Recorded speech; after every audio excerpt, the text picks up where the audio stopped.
Hello and welcome. You are listening to On Show, the Louvre Abu Dhabi podcast that takes you on a tour. I am your host, Marine Botton, and today we are visiting the exhibition Cartier, Islamic Inspiration and Modern Design with Fakhera Alkindi, Senior Curatorial Assistant at the Louvre Abu Dhabi. Through the lens of Cartier's creations, we will see how the Islamic arts became a major source of inspiration for Western designers as the world stepped into modernity at the turn of the 20th century. From masterpieces of the Islamic arts to design sketches made in Cartier's workshops, and finally to magnificent pieces of jewellery, dive with us into the mind of Cartier's designers and discover how this Islamic inspiration lives on today. Fakhera Alkindi, thank you very much for taking us in this short tour of our new exhibition, Cartier, Islamic Inspiration and Modern Design. To start off, let's say a word to introduce the exhibition. What can we expect to see? Thank you, Marine. I think we're very excited to finally open this exhibition to the public. It's been a lot of work and a lot of research prior to this. So the exhibition, actually, the bigger picture about the exhibition is that it gives you the taste of the time, early 20th century Paris and Europe in general. And it shows how the arrival of the Islamic arts and the fascination with this new visual repertoire affected the decorative arts in general, as well as design. And here, through the lens of the Cartier jewelry pieces, we'll see this full story. So, as you said, we get a taste of Paris at the turn of the 20th century, and the first one is actually about that. But what I'd like to do is to move directly to the next and look at our first set of pieces by Cartier. We have a tiara, we have chokers, we have brooches. And these pieces really show what Cartier House is making at that moment in time. Exactly, Marine. So on the right side, you have pieces that are quite extravagant, extremely beautiful, quite extravagant in terms of ornamentation, quite charged, and the space of the piece is fully covered with beautiful scroll work. And at this moment in time, these pieces are inspired by 18th century Parisian decor. And on the left side, you're also faced with pieces that are more simplistic. Again, we see the same scrollwork elements still evident and still apparent. But it's more geometric. That's exactly what's different here. The geometric motifs here were used and produced at the same time as those pieces at Guirlande style were produced early on in 1904. These geometric motifs appeared in Cartier jewellery. And then the story we're telling throughout this exhibition is why those appeared, where are they coming from? We think they're coming from the Islamic arts. So let's discover the sources through the library of Louis Cartier. And maybe just before we dive into the sources of inspiration that were available to the workshop and so on, let's just say a word about the Cartier family, because Cartier is, of course, a world-famous brand, but it's first a family name and it's a family business. So who are the key figures and characters? The key figures that were really pivotal throughout this journey that's been displayed and seen through the artworks here is the three brothers. So we have Louis, who was responsible of the design house and the direction of the design. We had Pierre, who was more or less the business mind of the house. And we had Jacques, and he was important in bringing in Indian influences into the Cartier world, where he traveled to India in 1911, and he passed through this region as well. But even before them, the house started with Louis-François Cartier, and then Alfred, the founder. Yes. And then Alfred, who's their father. And it's important to know that Cartier was not just a house of jewellery. It was also initially, they dealt with antiques, they dealt with artworks as well. So this, having that as a background will make us understand how they've collected and assembled collections themselves and how this was open to their ateliers and how art was important through this visual research that they've carried out.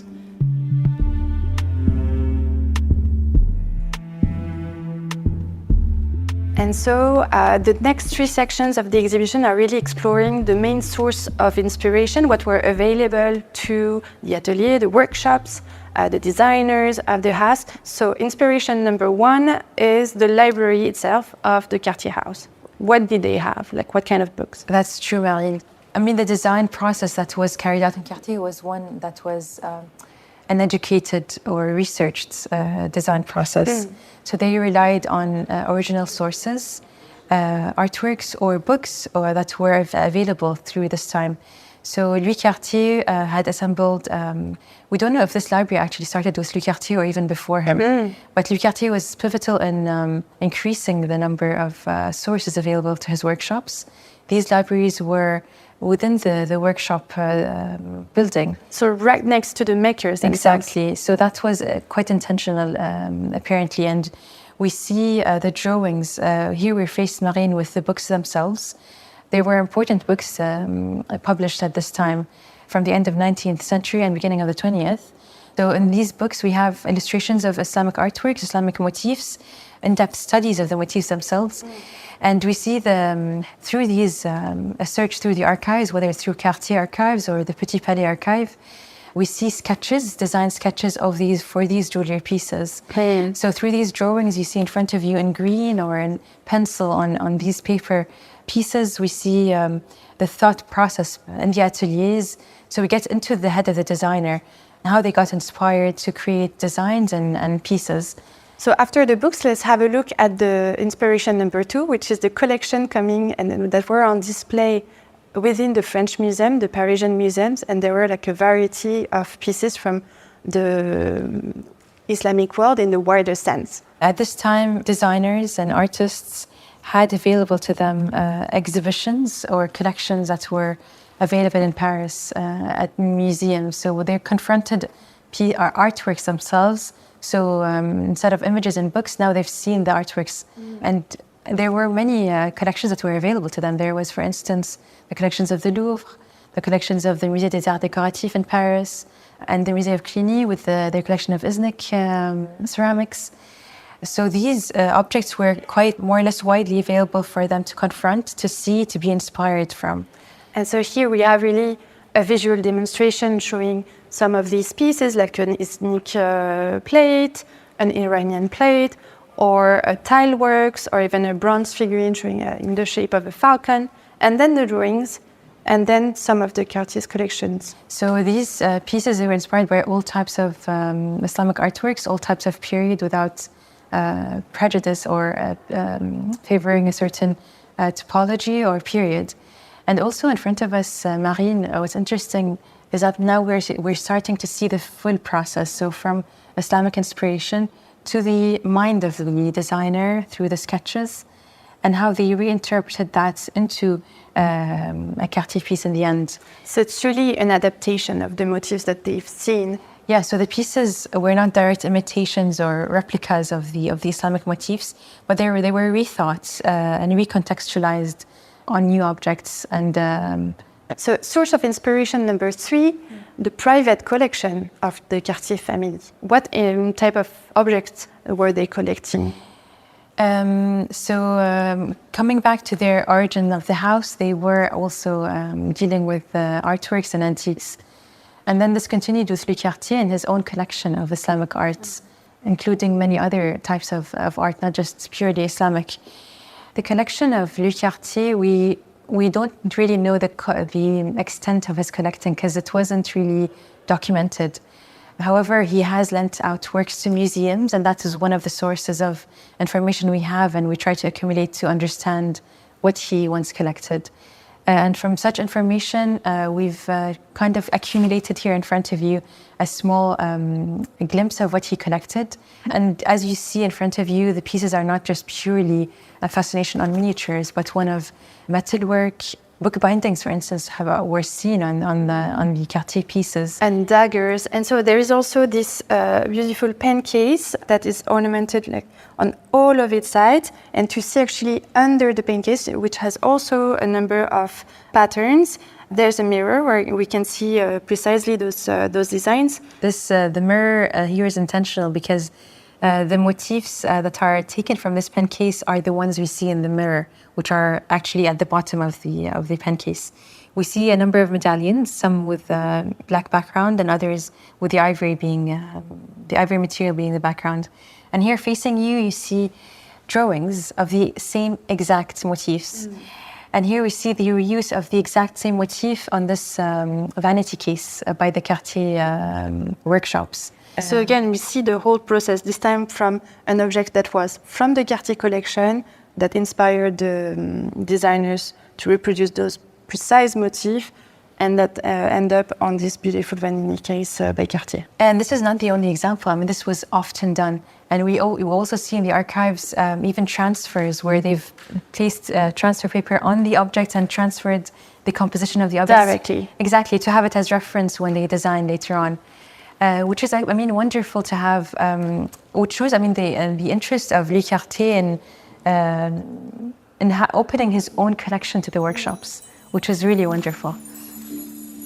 And now maybe from this room displaying the Cartier's collection of Islamic art, there is a side room painted blue, in dark blue, and indeed it's about color, the colors of Louis Cartier. What are those colors? So Marine, I welcome you now to Samarkand. We are in the Rajasthan Square. Here facing us are, I think it's quite evident to understand what the inspiration here. We're facing with these beautiful Timurid architectural facades and faced with a beautiful showcase of the same color. Mm-hmm. So here the inspiration is color. The Islamic arts, when they were first confronted by European publics, the ornaments, the motifs were used, as well as the colors and the color palettes that were new to that milieu.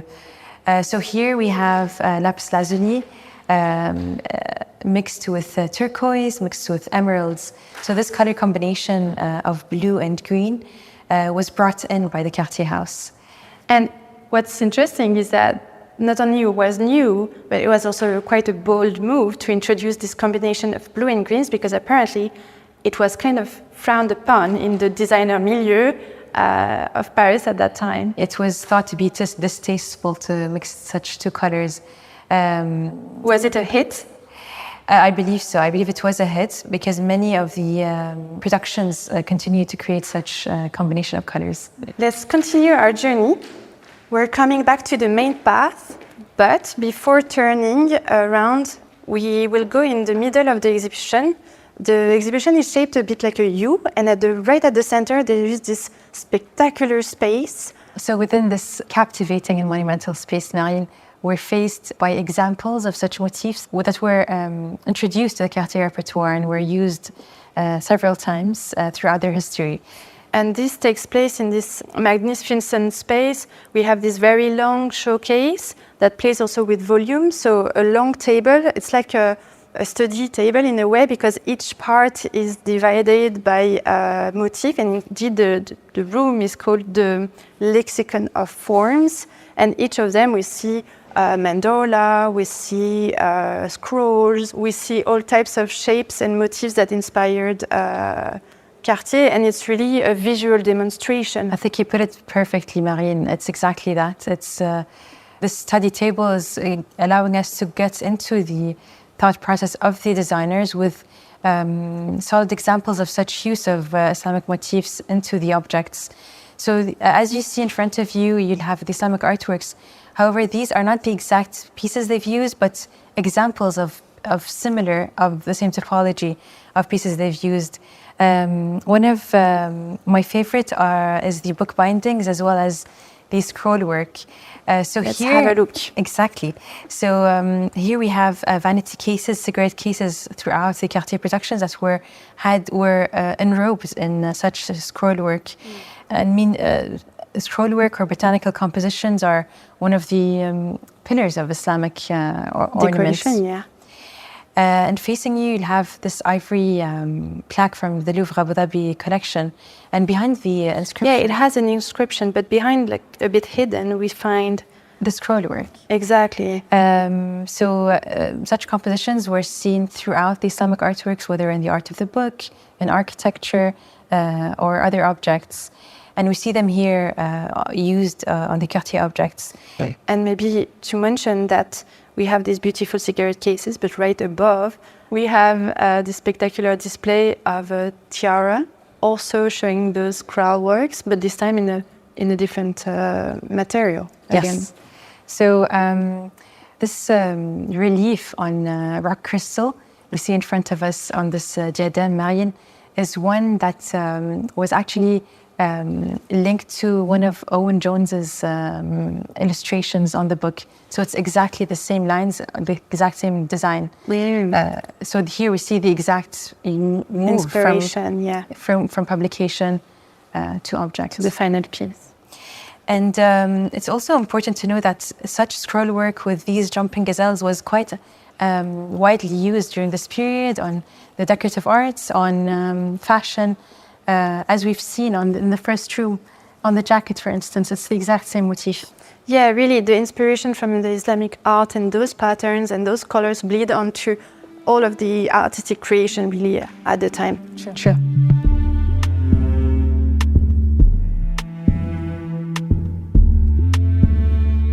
Let's continue our journey. Now we are at the halfway mark of the exhibition, and this is quite an important moment. The section is called Jacques Cartier's Journey to India. So, I mean, at this moment in time, we know that Cartier has several branches, right? There's, of course, Paris, but also New York City, and London. Jacques, he's in London. Yes. But he's not staying in London. Yes. So Jacques was responsible of the London branch, but what we're speaking about in this room as well, Marine, is that they were not just relying on what was coming into Paris. They were also going farther to find inspiration. And Jacques' travels to India, for instance, is an example of that. What was the reason for Jacques Cartier travel to India? Not just India, by the way, but also in the Gulf region, right? Jacques Cartier traveled in 1911. The main purpose was to attend the Durbar of Delhi, which was for the occasion of the coronation of King George V as Emperor of India. And it was also an opportunity for him to meet new clients, to meet new Maharajas. And facing us are images of such occasions, of such encounters as well. So he went all around India, from Delhi to Agra to Jaipur, and he passed by again, starting from Marseille and Port Said, and then coming back to the region.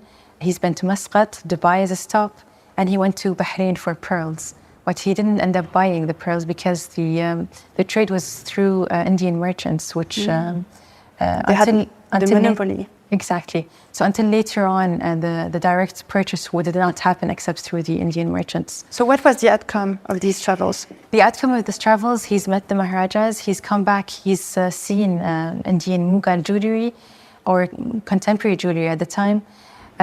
He's seen stones, for instance, engraved emeralds, and he's brought them back. And then from this trip, we see these pieces coming back to the house.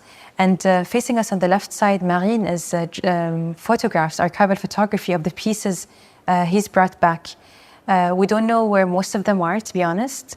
Just a few are known to us in terms of where they are located today. One of them is on the central showcase on the left side. And so the Indian influence is indeed major in the Cartier creation, and we see, for instance, a magnificent piece just at the exit of this room about Cartier's travels, which is a turban pin. Yes, so this aigrette is really a magnificent piece in terms of jewellery making, in terms of material, but it also signifies how the relations with the Maharajas was very strong with Cartier. Because this is a Cartier creation for an Indian Maharaja.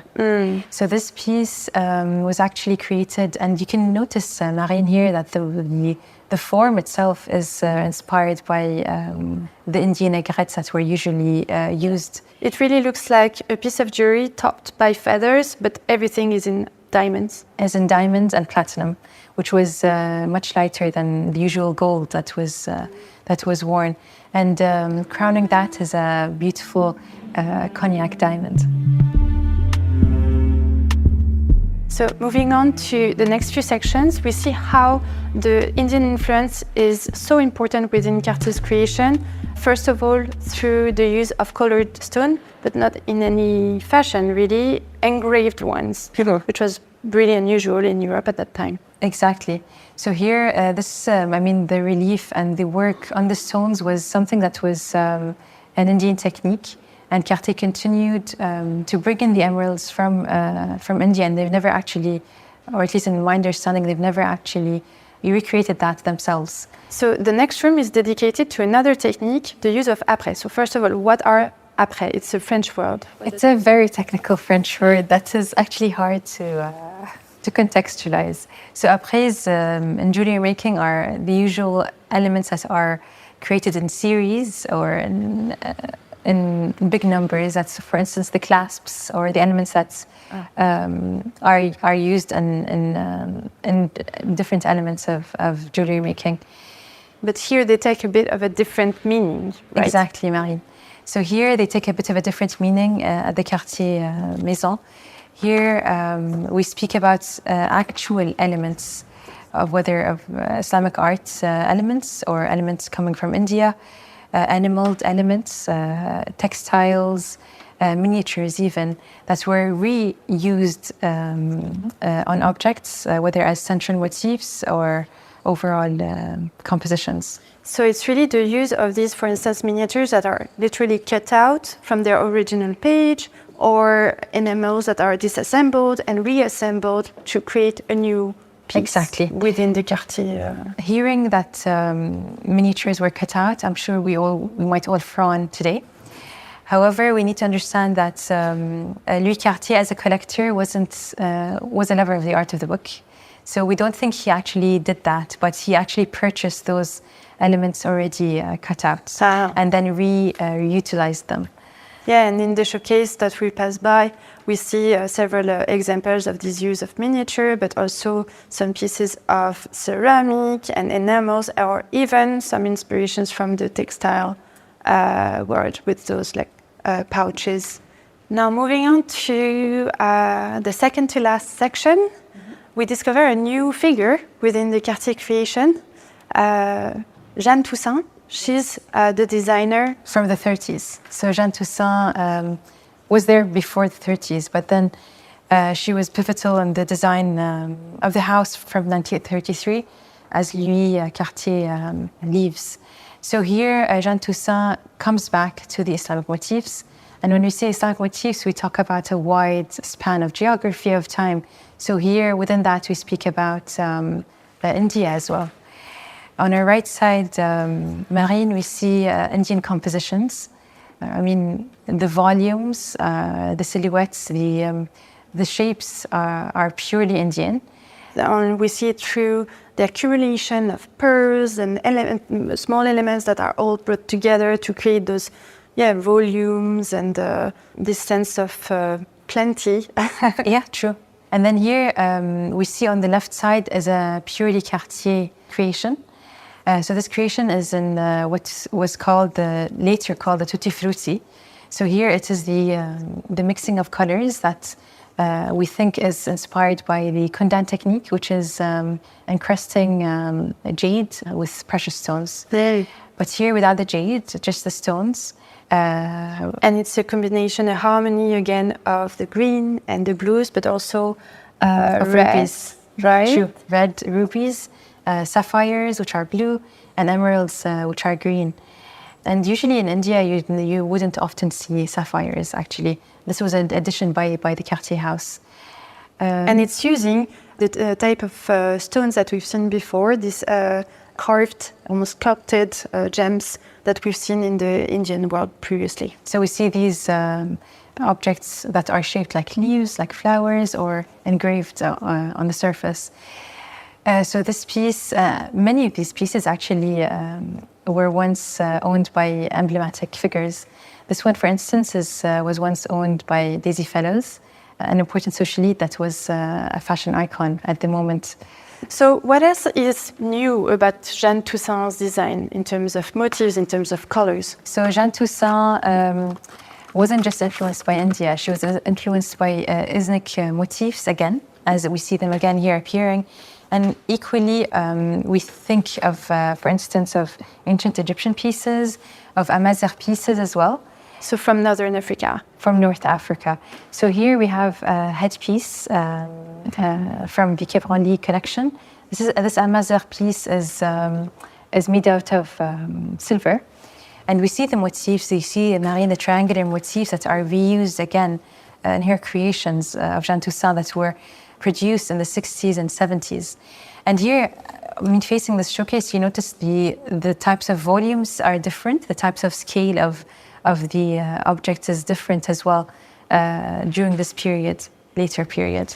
And now we are moving on to our last section. This section is really a testimony of how the motifs, the patterns, the color, the techniques that we've seen so far coming from the Islamic world infused so much into Cartier's design and DNA that it continues today. And we are surrounded by a beautiful set of pieces that are all, I think, from the early 2000s. And facing us a spectacular display, maybe the most spectacular of the exhibition. What are we looking at? As you see, Marine, our eyes are attracted to this showcase. It's a moving showcase. So it replicates, we call it the breathing showcase. It replicates and shows how the structure is very malleable and very adapted to the human body, which is an ingenuine design and structure on its own. But what's also important about this necklace is portrays that geometric motifs continue until now. And the line and the thread of inspiration that started in the late 19th to this day still exists. Yeah, and here we see a very modern interpretation on this necklace because those are like many hexagons, so like 6 side shapes, but they almost look like molecules, although the inspiration was probably much more from the Islamic motifs, like the tile work, for instance, that we know in mosques and so many other productions. True. I mean, you can imagine how this composition can go infinitely because of these initial hexagons. Would you like to say a final word to complete our journey? So this section portrays that such lines or thread of influence that started in the 19th century continues to this day. So we have the tutti frutti, the compositions of and palettes continues to this day from India. The use of emeralds also is still in circulation, as well as the Islamic motifs that were a fascination early on. What should the visitors remember from this exhibition? I think this exhibition is an example of how the repercussions of the arrival of the Islamic arts and the growth of the Islamic art markets in Paris early on had an effect on designers. And here we see that through the lens of the Cartier jewellery. But remember that such influences continued throughout different fields within the arts that are evident elsewhere as well. Thank you very much. Thank you, Marine.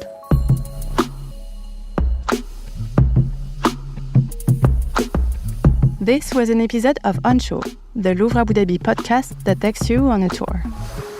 You can visit the exhibition Cartier, Islamic Inspiration and Modern Design at the Louvre Abu Dhabi from the 16th of November 2023 to the 24th of March 2024. On Show is now available on all your favorite podcast platforms in English, Arabic and French. If you enjoyed this episode, please consider sharing it with your friends and community and leaving us a review. On Show is produced by the Louvre Abu Dhabi. Executive producers Amin Khashaj and Marine Botton. Recording by Amin Khashaj. Post-production, music and mixing by Making Waves. A special thanks to our guest Fakhera Alkindi for her kind participation to this episode, and to the team of France Museums for their support. Thank you for listening, and stay tuned for our next episodes.